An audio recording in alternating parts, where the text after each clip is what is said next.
is the delirium effects aren't going to be relevant. So that's No. like a lot of the reason you want to have like the vessels is because it either Well, enables your that delirium or specific vessel. right. Anyways, Uh, I was just joking around with that, but what do we want to grade this? B I minus think you're right. B? I think you're right that it's probably more like a B, maybe a B minus, because you're happy to have this card, and you definitely it's a reason for you to be going like playing red when you start drafting it. Um, it's like a pull into the color, but I don't think it's a very strong pull. I think it's more like a B minus. Caldina says giving trample to this with Savage Alliance seems pretty good. Yes, Yeah, because it has a lot of power. Sure. definitely true. Yep. All right, let's keep going. I like it. It's probably B minus or B. Next, Spreading Flame, 6 and a red for an instant, which deals 6 damage dividing as you choose among any number of target creatures. So this is Rolling Thunder at instant speed, or Yes, sort but of, you have to cast it 7. and that you have to cast at 7. That can only target creatures and not players or planeswalkers. Right. So that's one of your This restrictions is on Rolling Thunder. too much mana, I think. Yeah, Yeah, so I don't know about this. it's like the granddaddy of Arc Blast or Arc Lightning. Sorry. Yeah, So, it's the ultimate Arc Lightning. and 7 mana though, because the problem with it like the great thing about Rolling Thunder and other cards like it, Banefire, Rolling Thunder, no, Rolling Thunder is X red red. all those things. The great thing about those is if you needed to, you could fire those off for like 4 or 5 mana. Right. Rolling Thunder's not XX, it's just XRR. So there's one more colored symbol, but otherwise it's a pretty good comparison. It'll deal 1 less damage per mana at 7. I actually don't think that Rolling Thunder is a great comparison because of the fact that it is an X though. I think it's Fair. much better to compare it with Fair. something which is like a more like it's a fixed cost. So Well, okay, I think that when people see this, they're likely to compare it to an X-Spell or to Cone of Flame. Like, those are probably the two polar parts that you could compare it to. Right. I think Cone of Flame is actually a fair comparison, right? Fair, yeah. Because it's a fix, and you're probably like Cone of Flame does 6 also. Yeah. Right? So if you look at like as a Cone of Flame, No, Cone of Flame costs 5. Costs 5, but it also deals 6 damage. Yes. 3, 2, 1. Right. So this is less aggressively costed in 2 different ways. It's both more expensive and deals less damage per mana. Right. Than Cone of Flame. So this is easily worse than Cone of Flame. And I mean, like, I don't think it even deserves comparing to Cone of Flame. I think that this card is borderline unplayable, frankly. I agree. Like, if you just look at it in comparison to Cone of Flame, right? Like this will probably be split up almost exactly the same way Cone of Flame was. 3 mana, 2 mana, 1 mana. Or 3 damage, 2 damage, 1 damage. Right, and so it's going to be exactly what Cone of Flame, except... Oh shit, you're right that it's... Oh yeah. Man, this card's so bad. I guess the fact that it's an instant is a little attractive, but... I don't think the instant speed is going to be nearly as relevant because of the fact that the only case I could see for playing this card is if you have a kind of mid-rangey red deck that doesn't have a lot of top end, and your opponent's playing some bomb flyer that you need to be able to deal with. It's not even reach though, right? Like it's not reach, but like it's an escape valve for your opponent playing Archangel Avacyn or something. Yeah, it's so expensive. So it does do pass the test of for your 7 mana card. Does this win you the game? Does it? Probably does. I mean, it's Cone of Flame. Cone of Flame was often when you the game when you cast it. Yeah, and it is better than Cone of Flame when it resolves. And once you have 7 mana, like it's at instant speed, so you can do other things like mess with combat. Right. I still don't think that's good enough. Yeah, Serpentine Spike. Rufus asks a good question. How do people feel about Serpentine Spike? Well, it's also important to remember that Serpentine Spike was in a format that was more dirtily, probably. Yeah. And it also dealt 4/3/2, which is a total of 9 damage. Yeah, that Serpentine Spike was also 7 mana, and it was devoid. So there's a lot of things going for it. Yeah. And there was more mana acceleration in that format. Yeah, I can see people playing this if they need top end, like we said, it passes the 7-drop. Does the 7-drop do something? Test. Yeah, I think this is like a D plus C minus. Right. This could be good in some situations, but I think it's too expensive to main deck most of the time. I agree with D plus, maybe even just straight D, because this isn't just a filler card. Like, you're not going to be playing this if you have any choice. Right. I think it's D plus D.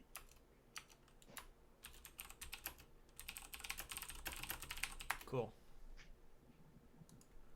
Stensia Banquet, 2 and a red sorcery. Stensia Banquet deals damage to target opponent equal to the number of vamps you control. Well, it cycles. And it cycles, right? I forgot about the draw card. So how do we feel about Lava Spikes? That cantrip. I mean, I think that expecting to be a Lava Spike is optimistic. Well, let's assume that it is a Lava Spike, because this is easily a build around, right? Right, sure. If it was Lava Spike the cantrips, great. For 3 mana, though. For 3 mana, less so. Like it's okay. It's a Lava Spike that makes a clue. But does that make you feel a little better? Lava Spike that makes a clue. Yeah, I'm happy to play Lava Spike that makes a clue, but like, yeah. But you have to crack the clue right away. Yeah. No, it's not actually different. Limited, maybe less so. Yeah, this seems more like it's designed for constructed. I don't even know. And even this then, seems like it's designed for casual. Casual. Yeah, that's actually probably the market for it. Or maybe like Pauper. I mean, Pauper vampires. Pauper vamps. I guess there probably aren't good vampire lords in Pauper. Oh, there aren't. Sad face. Anyways, let's give this a build around D. I don't want this in my build around vampire deck. If you have enough vamps, this gets playable.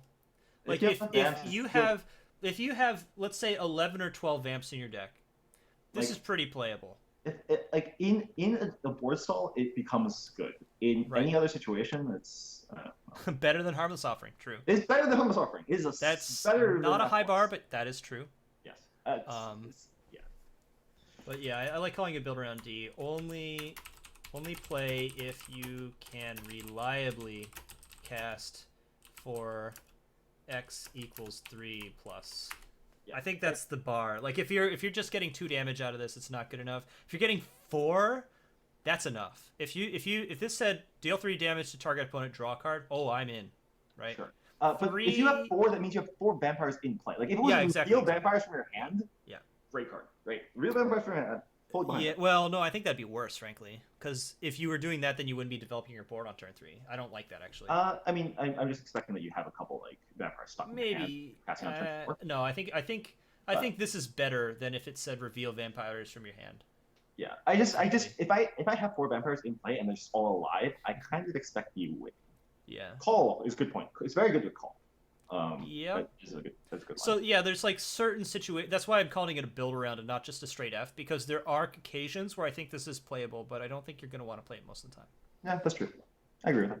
All right, Stensia Innkeeper, 3 and a red, for a vampire with 3 power, 3 toughness. When it enters battlefield, tap target land an opponent controls. That land doesn't untap during its controller's next untap step. Doesn't say non-basic, just says land. Nope. So this is kind of cute. Like this is on the play for your 4-drop. That's play. Pretty good. This is fairly strong because it does keep your like. It keeps them how to think about this? It keeps them on 3. So it really depends. Like a hill giant, like a 3/3 for 4 mana, is not unplayable. I think that it's a little underrated. Yes. 3 toughness, we agreed, is the real key number, I think, for this set, and that means that 3 or 4 power, probably. Like 4 toughness is really good in this set because there's a lot of things with 3 power. Right. So honestly, I think 4 toughness is kind of the key. Right. Okay. So you need to have 4 power. Yeah. Okay. But if you don't have 3, then I don't know. Either way, yeah. So I don't know. This is probably just a C, because if you maybe a C minus. Because, like, if you have vamps, this is fine. But there are a lot of 4-drops I'd rather be playing than this. No, I agree. There's definitely, like, 4 is a kind of blooded slot. But I think that, I'm fine playing this if I need the filler. But this is... I'm not unhappy with this. Filler in pretty good on curve. Now, the problem is, if you're not casting this on curve, it's... Like, if you're not casting this on curve... Not hot garbage, but it's, like, not great. No. It's just a 3/3. I mean, even like on turn 5 or 6, I think that's still relevant, because if they have a 6-drop, it's gonna keep them off that for another turn. It won't be great, but it will be pretty relevant. Yeah, I mean, Motor Grinder, I agree that stopping land won't matter very often, and when it does matter, you're already probably winning the game. But it's at the floor. It's a 3/3 vampire for 4 mana. That's not garbage. It's bad, but it's not like atrocious. So I think C minus is where this belongs. Yeah, it's definitely more of a card you want to play. Yeah, this is not something I'd be happy to play, but it's something that I would play in a vampire deck, probably. So, next, Stromkirk Occultist for a 3/2 for 3 mana with Trample. with upside, because you can madness it out for 1 in a red, which already makes me in. Oh my god, good. That's pretty And good. then it says, when it deals combat damage to a player, exile the top card of your library. Until end of turn, you may play that card. This card is very good. Great. This is better than Sin Prodder, probably. I mean, like the way I'm looking at this is in comparison with something like Tireless Tracker, which I don't think is entirely fair, but it has a similar element of it's trying to draw you cards and it's also an aggressive card. The fact that it's trample, I think, again, is pretty relevant. You have a lot of effects that you kind of want to use with your trample guys. Mm-hmm. So I'm pretty happy with this card. I think this card's very strong. You're happy first picking this, probably. Yes. You think this is worse than Sin Prodder? That's true. You don't have to attack with Sin Prodder, but the fact is, this always gets you a card. Assuming, well, okay, I shouldn't say It's always. trample. But if you attack, you're trading with their creature, and you're probably getting it. Well, maybe not. Okay, it's probably not better than Sin Prodder, but I think it's in the same ballpark because, like, when it hits, you are definitely getting the card for the turn. I think it's a very aggressive card, right? The fact that it's trample and not menace, right? Like that's a pretty straight up comparison. Yeah, no, I think it's a pretty good card. I think it's in the same range. I agree. Kaleno, you say you don't like this card that much. It dies really easily. What 3-drop would you rather have than this, though? That's not a rare or mythic. This is a rare. Yeah, exactly. Right. That's what I'm saying. Like, this compares pretty... like, it's on par with the other rares at 3 mana. I think this is, like... Considering it has Madness, a meaningful subtype, and like it's efficiently costed even though you're not paying Madness for it if you're just hardcasting it. Right. I like it. I think this is a B.